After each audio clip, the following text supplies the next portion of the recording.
Assalamualaikum warahmatullahi wabarakatuh. Perkenalkan, kami dari kelompok 7. Di sini kami akan menjelaskan mengenai strategi bisnis dan strategi multibisnis dari 7-Eleven.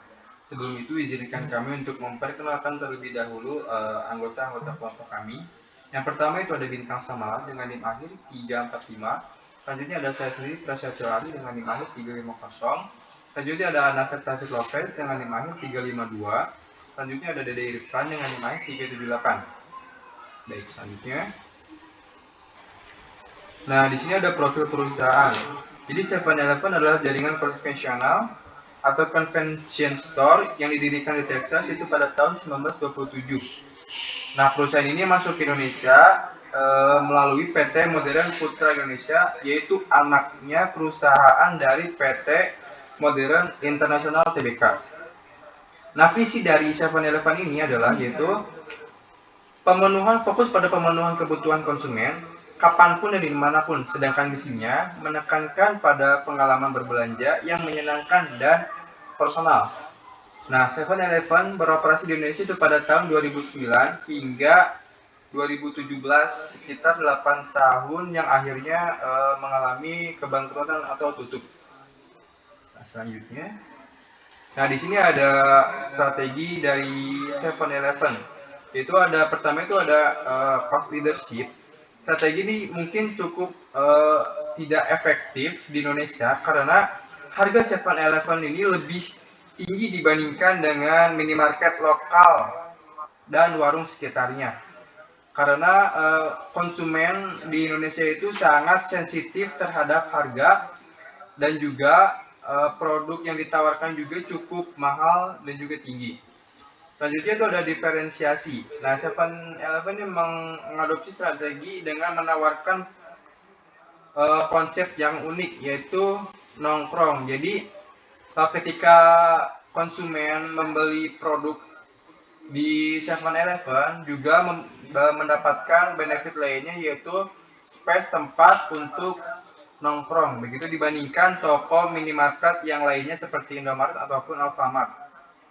Selanjutnya itu ada fokus strategi. Jadi meskipun menargetkan segmen pasar anak muda dan pekerja kantoran, ekspansi terbatas hanya di sekitaran Jakarta saja, tidak melakukan ekspansi ke luar yang lebih maksimal begitu. Selanjutnya ada grand strategi. Ada pertumbuhan strategi. Jadi 7-Eleven menerapkan ekspansi agresif pada awal masuk Indonesia. Tetapi pada tahun 2009-2014 itu hanya ekspansinya di sekitaran Jakarta saja, tidak melakukan ekspansi keluar begitu. Selanjutnya ada stabilitas strategi. Stabilitas tidak terlihat dalam operasi 7-Eleven Indonesia karena perusahaan itu lebih fokus pada ekspansi tanpa melakukan penyimbangan di kawasan sudah ada, sehingga ini rentan terhadap tekanan regulasi dari tiap daerah. Selanjutnya ada penciutan atau retrenchment strategi. Karena tekanan finansial dan penurunan kinerja 7-Eleven akhirnya menutup operasionalnya di tahun 2017 yang mencerminkan penerapan ini strategi untuk menghindari kerugian yang lebih besar atau lebih lanjut begitu. Selanjutnya akan dijelaskan oleh Saudara Bintang mengenai analisis strategi bisnis 7-Eleven di Indonesia. Baik, terima kasih kepada moderator. Untuk slide selanjutnya ada analisis strategi bisnis 7-Eleven di Indonesia. Terdiri dari 2 poin. Untuk poin pertama yaitu value chain diferensiasi, yang dimana ada operasional, marketing, dan service. Untuk operasional, implementasi konsep hangout retail dengan fasilitas tempat duduk, wifi, dan stop kontak yang tidak umum di convenience store lokal. Untuk yang kedua ada marketing, memposisikan diri sebagai perpaduan convenience store dan cafe, memberikan pengalaman berbelanja yang berbeda.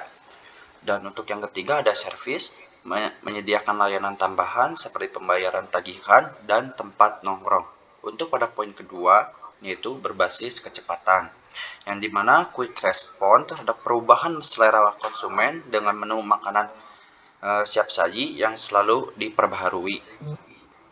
Untuk yang kedua, ada lokasi strategis di daerah urban untuk kemudahan akses bagi target pasar.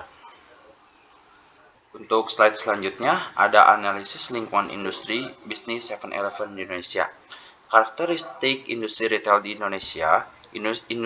Industri retail di Indonesia memiliki banyak pemain mulai dari skala kecil yang dimas seperti warung, toko kelontong, maupun yang lainnya, hingga pemain besar dengan strategi yang berbeda-beda.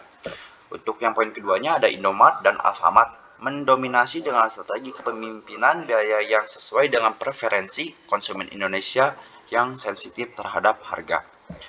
Untuk tantangannya sendiri pada 7-Eleven yang ada di Indonesia,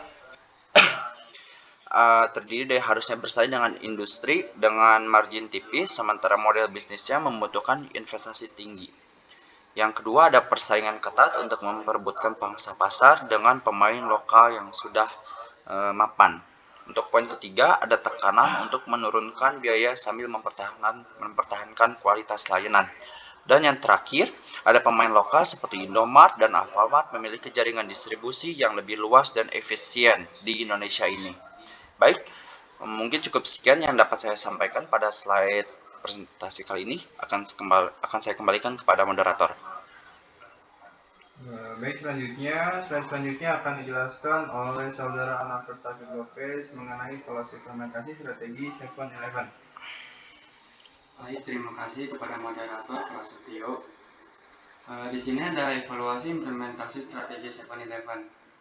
Yang pertama yaitu ada risiko utama strategi diferensiasi, yaitu yang pertama ada Alfamart dan Indomaret mulai mengadopsi elemen-elemen diferensiasi 7-Eleven seperti menyediakan tempat duduk dan wifi, meskipun dengan skala yang lebih terbatas. Lalu selanjutnya yaitu ada gap harga antara produk 7-Eleven dengan pemain berbiaya rendah tidak sebanding dengan nilai diferensiasi yang dirasakan konsumen Indonesia. Lalu selanjutnya yang ketiga ada mayoritas konsumen Indonesia lebih sensitif terhadap harga dibandingkan dengan nilai tambah dari pengalaman premium yang dirasakan. Di sini yang kedua risiko strategi berbasis kecepatan, yaitu yang pertama membutuhkan investasi tinggi dalam pelatihan teknologi dan manajemen rantai pasok untuk mempertahankan kecepatan respon. Yang kedua ada karakteristik industri retail convenient yang relatif stabil tidak memberikan keuntungan signifikan dalam pendekatan respon yang cepat.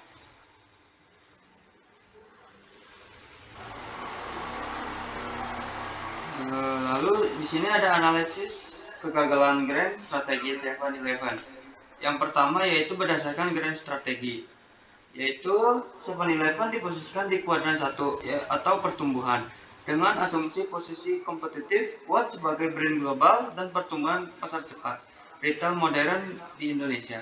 Selanjutnya posisi 7-Eleven bergeser ke kuadran 3. Posisi kompetitif lemah, pertumbuhan pasar lambat karena tidak mampu mencapai target pertumbuhan dan pangsa pasar yang diharapkan oleh 7-Eleven. Selanjutnya yang kedua ada berdasarkan strategi pertumbuhan, yaitu ekspansi terbatas hanya di Jakarta dan sekitarnya akibat regulasi pemerintah yang membatasi izin retail modern. Selanjutnya ada pengembangan produk terhambat larangan penjualan minuman beralkohol yang awalnya menjadi salah satu keunggulan 7-Eleven di negara lain. Cukup sekian, saya kembalikan ke moderator. Selanjutnya ada Dede Irfan yang akan menjelaskan mengenai perspektif multibisnis dari 7-Eleven di Indonesia. Baik, terima kasih kepada moderator. Di sini saya akan menjelaskan tentang perspektif multibisnis. Yang pertama yaitu analisis portofolio. BCG Matrix 7-Eleven awalnya diharapkan menjadi star atau pertumbuhan tinggi pangsa pasar tinggi. Tetapi kenyataannya hanya menjadi question mark atau pertumbuhan tinggi pangsa pasar rendah. Nah, sebagai question mark, 7-Eleven membutuhkan investasi tinggi untuk terus tumbuh namun dengan pangsa pasar yang rendah. Yang kedua adalah kurangnya sinergi. Tidak terjadi transfer kemampuan inti atau core capabilities dari bisnis lain PT Modern Internasional ke 7-Eleven. Gagal mengembangkan sinergi antar unit bisnis yang dimiliki PT Modern Internasional. Selanjutnya ada rekomendasi strategi. Di sini ada konteks lokal, terdiri dari regulasi, perilaku, perilaku konsumen, dan kompetisi. Harus dipertimbangkan secara mendalam dalam mengimplementasikan model bisnis global, yaitu menerapkan diferensiasi terbatas dengan tetap memperhatikan efisiensi biaya untuk menawarkan harga yang lebih kompetitif. Yang kedua adalah segmentasi yang lebih spesifik pada konsumen urban yang bersedia membayar premium untuk pengalaman berbelanja atau fokus geografis di area dengan populasi target yang tepat. Yang terakhir ada mengembangkan bisnis pendukung yang dapat memberikan sinergi dengan 7-Eleven seperti distribusi makanan atau minuman yang bisa memanfaatkan jaringan yang sama. Terima kasih, saya kembalikan kepada moderator. Baik, mungkin cukup sekian dari kelompok kami. Mohon maaf bila ada kesalahan. Assalamualaikum warahmatullahi wabarakatuh.